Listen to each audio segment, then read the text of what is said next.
Selamat pagi, salam sejahtera.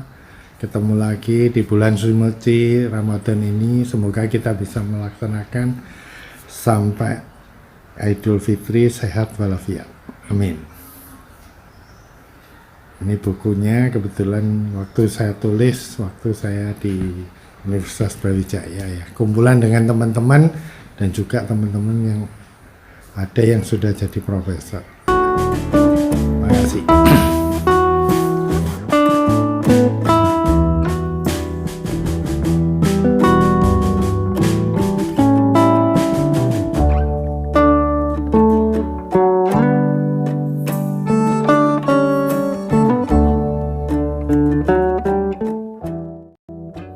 Ya, selamat pagi. Pagi.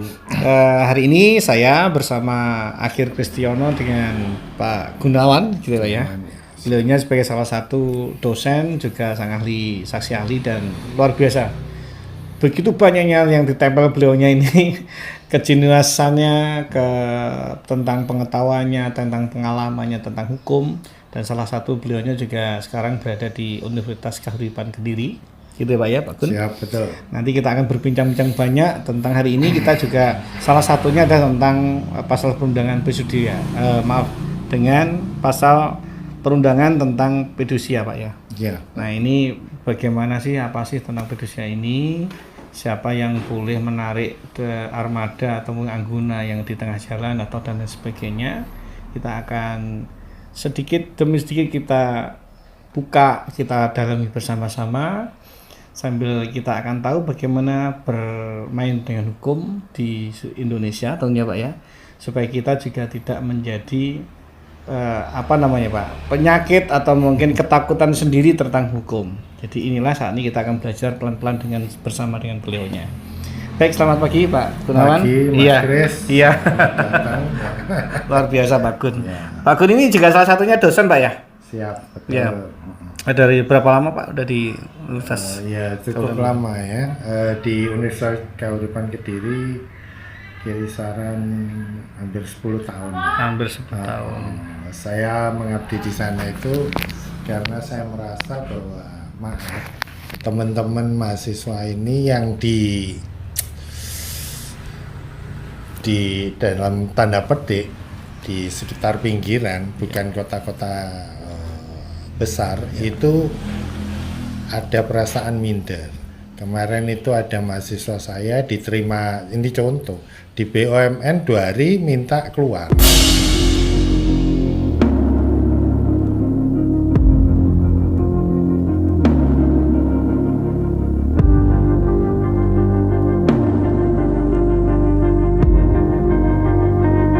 Nah, itu masalah ilmu itu kan relatif ya. Iya. Tapi mentalnya ini yang perlu kita benahi. Makanya saya bersedia mengabdi itu di kota kecil. Salah satu alasan ini ya Pak ya. Jadi sesuai motonya kan dosen itu buku sak dus gaji sak sen. Yang penting kan sehat. Iya. Kalau kita cari duit bukan di kota kecil gitu ya. Iya. Gitu Mas. Iya, baik Bapak. Ini kita lanjut ke ini Pak ya. Apa sih hukum tentang fidusia ini Bapak? Oke. Terima kasih Mas Chris. Kalau kita bicara hukum undang-undang ya, fidusia itu sebenarnya sudah diatur di Kitab Undang-Undang Hukum Perdata ya, sudah lama itu ya, zaman Belanda itu sudah ada. Cuman ini pada tahun 99 itu disempurnakan menjadi nomor 42 tahun 99 dengan judul Undang-Undang Fidusia. Untuk apa sih Undang-Undang Fidusia itu? Untuk mengatur jaminan ya di lembaga keuangan baik bank maupun non bank untuk berupa objeknya itu barang bergerak. Ya. Kalau benda tidak bergerak itu seperti tanah dan bangunan itu sudah diatur di nomor 496 itu tentang hak tanggungan ya. Jadi ya kalau hak tanggungan bukan hak tanggungan ya. Kalau di Undang-Undang Fidusia ini kita bicara yang bergerak. Jadi jaminan objeknya bisa motor ataupun Kendaraan mobil ya. bermotor. Nah, yang lagi ngetren itu kemarin itu beberapa minggu yang lalu ya, kasus yang artis siapa ya, Clara siapa itu yang di Jakarta. Iya. Nah itu seperti itulah pelaksanaan sehari-hari ya. Iya. Baik Pak, ini simpel yang kita pernah sering kali kita dapatkan di tengah masyarakat. Iya, pripun?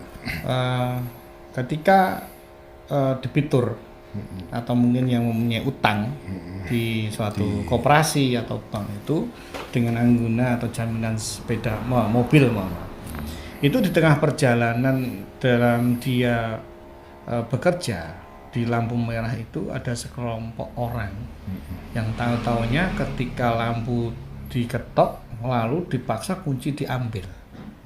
Otomatis ketika mobil dimatikan berhenti tengah jalan, ini kan menurut Bapak dibenarkan atau tidak, Bapak?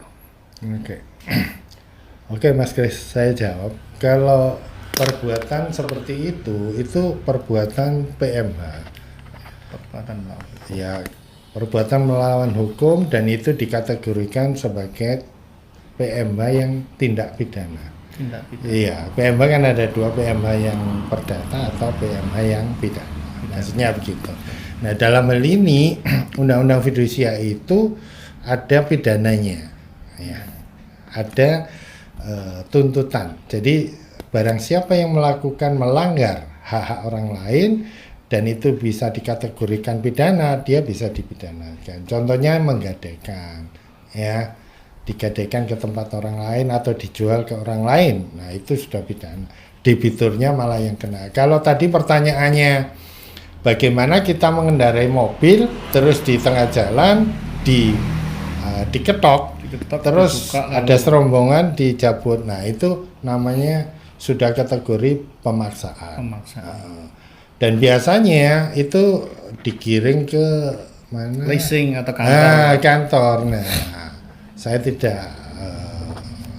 hanya bicara ilmu saja ya. Jadi prakteknya seperti itu lah. Nanti kalau sudah di leasing dan dia tidak bisa melunasi, biasanya dilelang seperti itu. Biasanya dilelang ya. Karena kalau menurut dari peraturan perundangan yang ada di Indonesia, hukum di Indonesia itu Pak. Ya. Yang dilakukan oleh oknum. Ini kan jelas kan merugikan yang pertama. Betul. Pak. Karena dalam proses mungkin gagal bayar atau mungkin terlambat bayar, bukan berarti tidak bayar. Dengan diberlakukan seperti oknum seperti itu, apakah hukum Indonesia juga bisa mengenai pasal terhadap oknum tersebut, Pak? Atau sebaliknya memang karena keterlambatan atau tidak kemampuan bayar justru bisa dilaporkan dari itu. Terima kasih pertanyaannya Mas Kris. Pagi ini kan kita mengedifikasi untuk masyarakat umum ya, Mas Kris. Jadi pada waktu kita mengambil sepeda motor dan mobil itu kan ada namanya perjanjian pokok. Perjanjian pokoknya kan itu termasuk leasing, itu kan biasanya sewa beli gitu. Jadi pada waktu pertama kali ditanda tangan, nah itu nanti ada klausula one prestasi gitu ya. Jadi one prestasi bukan dicabut secara paksa karena gagal bayar itu bukan berarti debiturnya atau yang utang itu nakal, bukan. Tapi ada kondisi kayak COVID. Nah, itu kan gagal bayar itu banyak. Gagal bayar saya tanda petik ya. Jangan dikaitkan seperti yang di undang-undang kepailitan itu yang tidak mampu bayar itu. Jadi jangan disamakan yang di undang-undang kepailitan itu ya. Tapi di sini one prestasi. Jadi itu one prestasi murni. Nah, di dalam klausul itu biasanya 3 bulan berturut-turut dan atau biasanya sudah diserahkan ya. Biasanya dia tidak mau lama-lama ya. Biasanya diserahkan kepada eksternal ini. Iya. Berarti pihak ketiga itu. Pihak ketiga. Sebenarnya ini dibenarkan nggak Pak? Dengan eksternal iya. itu? Saya jawab satu-satu ya. Pihak eksternal itu kalau terdaftar ada organisasinya ya, itu apa ya? Asosiasi apa itu resmi. Nah, biasanya dia tidak akan mencabut apa mengambil paksa seperti itu di tengah jalan. Tapi biasanya dibawa ke kantor polisi, dimediasi dan lain sebagainya. Yeah. Nah, dengan contoh yang di mana di Kota Mojokerto kalau nggak salah anak SMP itu ditarik terlempar mati. Akhirnya debt kolektornya meninggal. Nah, akhirnya yang meninggal anaknya debitur itu anaknya debitur, jadi dia korban. Nah, akhirnya oknum debt kolektornya itu semua sebanyak 8 kalau nggak salah akhirnya masuk ya. Cuman yang masuk oknum debt kolektornya. Pelaku pas melakukan itu. Betul. Harusnya itu kan perusahaannya juga bertanggung jawab. Kan yang memberi pekerjaan kan perusahaan tadi iya. Kan pasal 55 itu kan turut serta. Iya, nah, dia bukan berarti terus seolah-olah sudah selesai hanya oknumnya aja. Nggak bisa seperti ini. Kembali kepada ini Pak, ketika gimana? Tadi diambil kuncinya oleh oknum tertentu tadi dari pihak debitur sendiri juga bisa dibenarkan atau diperbolehkan melaporkan balik dari oknum tersebut bisa Pak ya? Karena bisa. Karena itu perampasan. Karena kalau mau ngambil itu harus penyerahan secara sukarela. Gitu diserahkan. Terus yang kedua itu harus ada kejelasan bahwa ada surat tugas yang resmi. Oh, ada surat tugas? Iya. Dari oknum tadi atau debt kolektor tadi wajib harus menunjukkan identitas surat tugas. Iya, surat tugas. Tadi. Satu surat tugas. Kedua, dia harus bawa namanya sertifikat fidusia. Nah, sertifikat fidusia itu bahwa mobil atau motor sebagai jaminan fidusia ya itu resmi sudah didaftarkan. Kalau tidak ya nggak bisa diambil seperti itu. Harus berani lawan gitu Pak ya. Ya lawan kita kalau perlu ya kan dikeroyok ya teriak-teriak kalau minta tolong iya gitu. Kan rame perampasan ya Pak ya. Kalau perlu ya dibikin macet di tengah jalan nanti kan rame ya. Lah gimana kalau cewek kalau cewek seperti yang di Jakarta kan ya nangis nah itu kan seperti itu ya, jadi seperti dikatakan seperti betul itu. Jadi ada beberapa hal yang harus kita punyai ya mungkin seperti ini Mas Kris, kalau sewa belinya itu baru biasanya dipasang. Apanya yang dipasang Pak? Objeknya, motor atau itu biasanya dipasang. Jadi pertama itu ada namanya akta fidusia dulu. Setelah akta fidusia sama notaris, kita hubungannya dengan notaris yang punya link ke Kumham. Didaftarkan di Kumham, maka keluar namanya sertifikat fidusia. Nah, dengan ira-ira demi keadilan, nah itu mempunyai kekuatan eksekutorial sama dengan putusan pengadilan yang berkekuatan tetap. Tapi bukan berarti dengan membawa itu langsung kita cegat ambil. Nah, kita kan nggak tahu. Maksudnya itu abal-abal atau enggak sama yang seperti di Jakarta ternyata surat tugasnya semuanya palsu dan tidak jelas semuanya. Nah itu kan sangat bahaya dan merugikan masyarakat pada umumnya seperti itu. Jadi itu kalau baru. Satu lagi Mas Kris, kalau yang lama itu biasanya jarang didaftarkan. Maksudnya kan pihak leasing, pihak pembiayaan itu atau bank juga bisa atau koperasi itu kan juga bisa menerima seperti itu kredit kendaraan bermotor. Nah ya, cuman kadang-kadang kalau bekas itu biasanya nggak didaftarkan. Oh gitu ya Pak. Iya, iya. Nah, itu satu. Terus yang kedua, biasanya, nah ini biasanya, kalau macet baru didaftarkan. Kalau macet baru Tadi kan telat selama ya, 3 bulan, ya. nah itu baru didaftarkan. Ya, ya, ya. Nah, mungkin Mas Christian, apa sanksinya gitu ya? Iya. Apa kekuatannya? Kalau macet baru didaftarkan, maka kekuatan sertifikat fidusia itu tidak jelas, tidak kuat. Jadi sertifikat fidusia itu harus didaftarkan seketika itu. Pada waktu perjanjian pokoknya ditandatangan, mungkin ada jeda 7 hari sampai 30 hari lah ya. Tapi kalau macet setelah 1 tahun didaftarkan, oh macet ini baru daftar, nggak bisa. Kita sebagai debitur bisa mempertanyakan keabsahannya itu, karena prosedurnya tidak betul. Nah, gitu. Ya. Mungkin ada tip-tip Pak, mungkin ketika tadi kan kita udah tahu salah satunya adalah bikin rame aja lalu lintasnya, biar minta tolong dan ini kan nggak betul. jelas kan. Kalau perlu kuncinya dikantongin. Iya. Kalau diambil kan udah lebih macet semuanya ya Pak. Iya, nggak apa-apa. Ini ada mungkin perlu nggak Pak ketika ya biasanya kan orang-orang mohon maaf Bapak punya ponsel perlu di video apa tidak, perlu nggak seperti itu Pak untuk sebagai alat bukti ya Pak ya? Iya. Jadi kita dengan era IT yang canggih ini, kita boleh memvideo seperti yang kemarin artis di Jakarta itu kan di video terus. Iya. Nah, kita tahu apa bentuk wajahnya pelakunya, itu kan kemaunya gampang. apa. Terus di video semuanya itu bukti ya. Yang kedua, kita jangan dengan mudah menyerahkan objek jaminan fidusia kita kepada orang-orang tertentu yang tidak dikenal. Ya, harus bertahan Pak ya untuk iya, harus dipegang, dimiliki dan dikuasai. Jangan.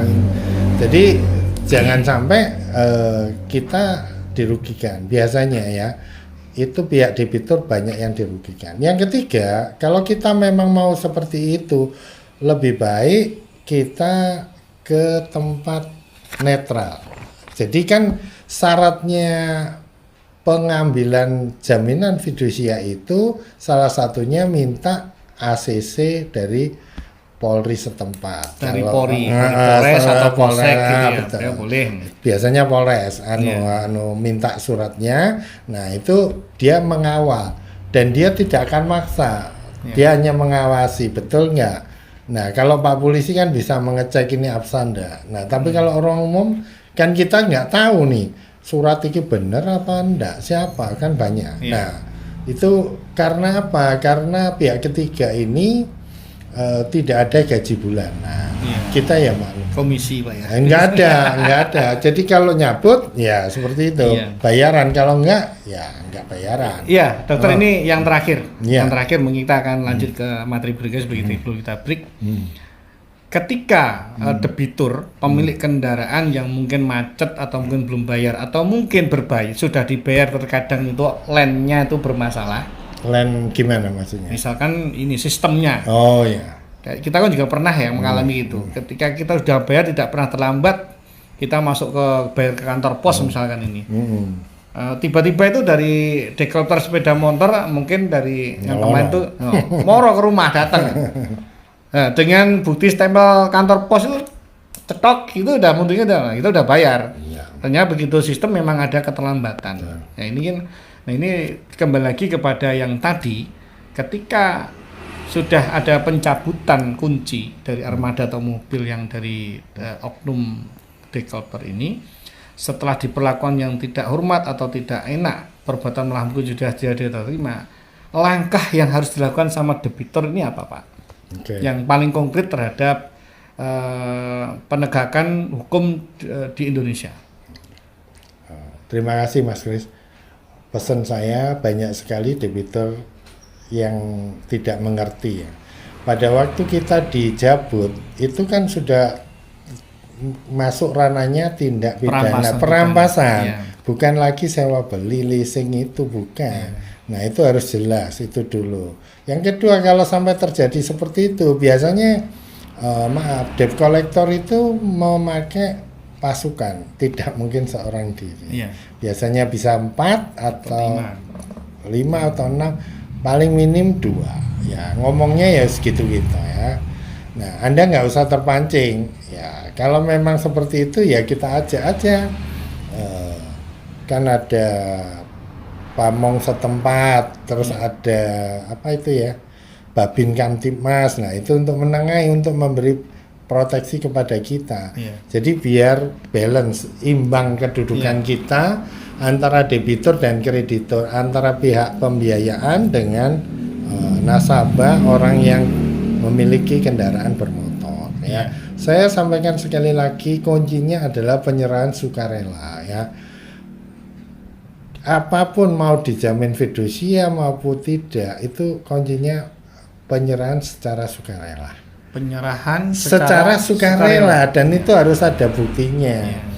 Nah, kalau penyerahan sukarela itu lebih baik kepada petugas lembaga keuangan tersebut. Jadi lebih baik kan dia bikin surat, ada stempelnya, ada pejabatnya. Kalau debt collector kan kita maaf ini nggak tahu nih kantornya mana, yang memberi order mana, kan bisa salah gitu loh. Itu jadi bisa jadi objek yang dirampas atau yang juga kadang juga salah. Salah. Dan yang pakai itu mungkin tetangganya seperti di Mojokerto sampai meninggal, itu seperti itu, nggak bisa. Jadi kuncinya pada waktu ngerampas itu sudah salah itu bisa sudah dilaporkan langsung ya Pak ya? Iya, itu sudah pidana, ngerampas kok ya. Apalagi geruduk wong sak batalion gitu. Pengeroyokan, perampasan dan pengeroyokan gitu. Iya Mas. Ya, mungkin gitu Pak ya. Kita akan break sementara kita tentang ilmu hukum fidusia sangat luar biasa. Jadi kalau memang tidak mau bertentangan atau berlawan dengan teman-teman debt collector, juga tidak, mereka juga termasuk bekerja ya Pak ya. Bekerja, mereka hargai mereka juga. Kalau tidak ingin ribut dengan mereka, ya kewajiban harus diselesaikan. Oh ya, utang harus bayar gitu loh. Ya, sementara kita akan break dan kita akan lanjutkan dengan materi berikutnya. Salam hukum yang luar biasa. Oke, ya selamat siang. Yang terkasih Pak ya. Nah, hari ini kita akan lanjutkan bagaimana materi kedua tentang fidusia. Ini selamat siang Pak Gun. Siang Mas. Kita akan lanjut ini tentang, kita ke poinnya aja langsung Pak Gun. Jadi bagaimana agenda fidusia ini tentang angguna yang digadaikan, dialihkan, bahkan diubah, terkait dengan pasal perundang hukum yang berlaku di Indonesia. Menurut Pak Gun itu seperti apa Pak? Oke. Terima kasih Mas Kris. Anggunan yang digadaikan atau dijual itu diatur di Undang-Undang Fidusia pasal Undang-Undang 4299 pasal 35 dan 36 ya. Di situ dijelaskan bahwa orang yang sengaja mengubah dan menghilangkan dengan cara apapun yang menyesatkan itu pidana penjara 1 tahun. 1 tahun. Pidana penjara 1 tahun dan paling lama 5 tahun. Jadi bisa di atas 1 tahun, di bawah 5 tahun. Dan denda ada 2. Dendanya 10 juta sampai 100 juta. Itu yang menyesatkan atau menghilangkan ya. Tapi kalau yang pasal 36 itu digadaikan dan disewakan ya.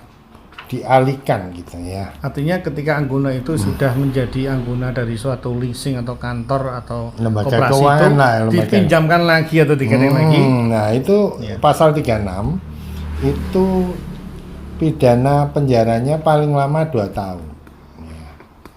Dan denda sama 50 juta ya, itu kalau gadaikan ya. Jadi saya pernah menangani kasus ini, seorang ASN. Nah, bagaimana dia bisa bisa menyelesaikan dengan baik dan tidak dipecat. Akhirnya tuntutan putusannya dipenuhi semua tadi. Tetap masuk. 6 bulan sampai 7 bulan. Tapi membayar kepada pihak lembaga keuangannya sepeda motor Beat kalau nggak salah. Bayar semua untuk memohon kepada majelis hakim biar tuntutannya lebih ringan. dan akhirnya dituntut putusan 6 bulan. Akhirnya dia nggak dipecat. Itu contoh. Kadang-kadang orang nggak tahu, alah nggak apa-apa, saya gadaikan ya no problem. Ini urusannya pidana. Pidananya ada 2, pidana penjara dan denda. Bukan atau loh ya. Itu Mas Kris. Ya. Baik Pak, ini kalau tentang yang tadi yang tentang yang digadaikan dialihkan diubah. Nah ini sekarang bagaimana tentang debitur? Nah, itu dia mendahului, artinya ketika sudah tidak mempunyai kemampuan atau gagal bayar, dia menyerahkan dengan sadar diri kepada pihak yang bersangkutan untuk tidak bisa menyelesaikan dengan baik. Putus dengan jalan tapi secara sadar dan memang tidak ada paksaan. Inti hukumnya ada seperti apa? Saya jawab Mas Kris. Maksudnya mendahului, saya koreksi. Maksudnya hak mendahului itu ada di pihak kreditor. Hak ada di lembaga keuangan yang membiayai. Ya, jadi hak mendahului itu maksudnya begini. Pada waktu debitur itu punya utang di tempat lain, kan tadi sepeda motor atau mobil itu kredit di lembaga A. Nah, dia punya utang lagi di lembaga B yang tidak dijamin fidusia. Tidak bisa lembaga B itu tiba-tiba karena nggak dibayar mengambil jaminan yang di lembaga A tadi yang dijamin fidusia, bahkan dengan eksternal diambil, nggak bisa. Itu sudah melanggar ya. Karena apa? Karena lembaga A yang sudah memasang sertifikat fidusia itu dilindungi oleh undang-undang. Jadi nanti kalau ada pembagian itu namanya masuk kreditor konkuren, kreditor preference, separatis. Jadi saya jelaskan ada 3 ya. Konkuren itu dia nggak punya jaminan. Preference itu diatur oleh undang-undang seperti pajak dan lain sebagainya. Itu diatur. Nah, yang fidusia ini sama hak tanggungan itu masuk separatis.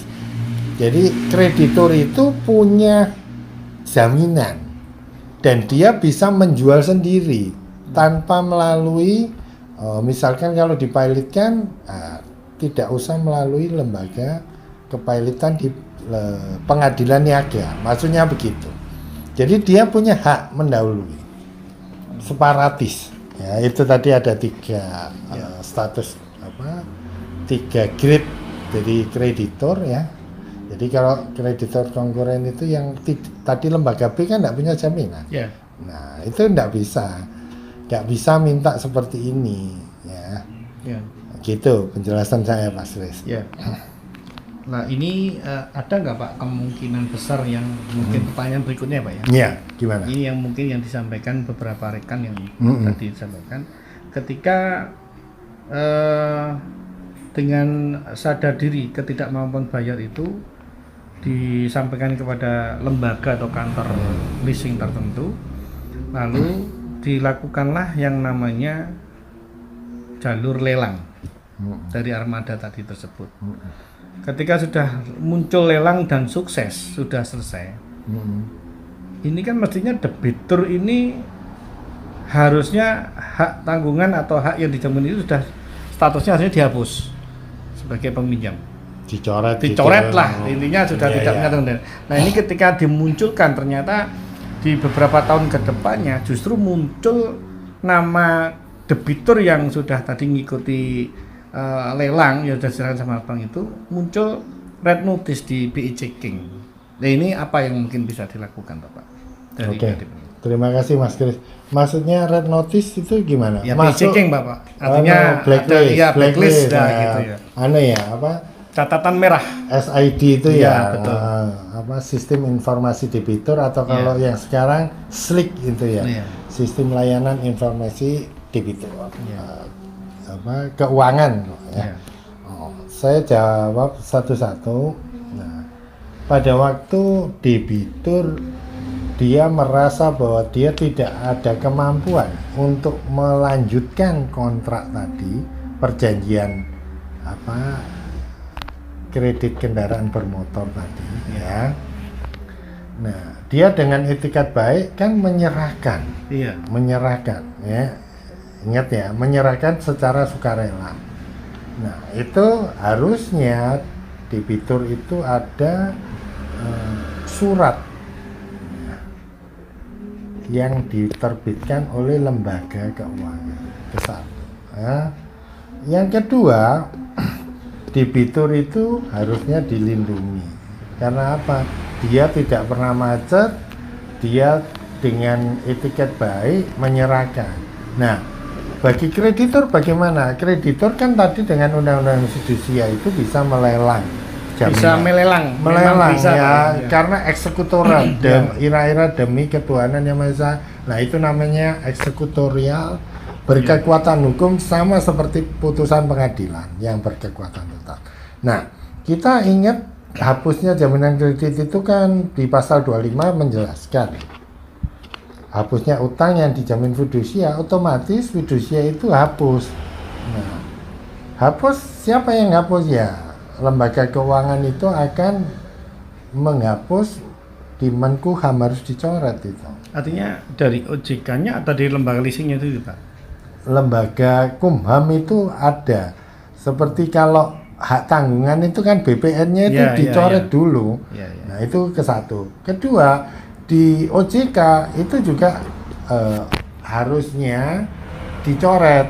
Kalau alasan alasan bahwa dilelang kurang, nah itu sudah resiko. Karena apa?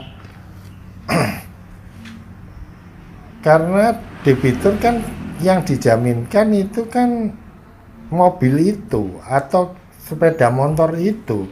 Kan dia tidak bisa meminta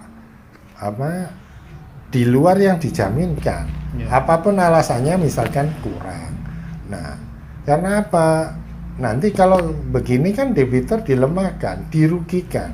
Karena namanya selamanya akan melekat.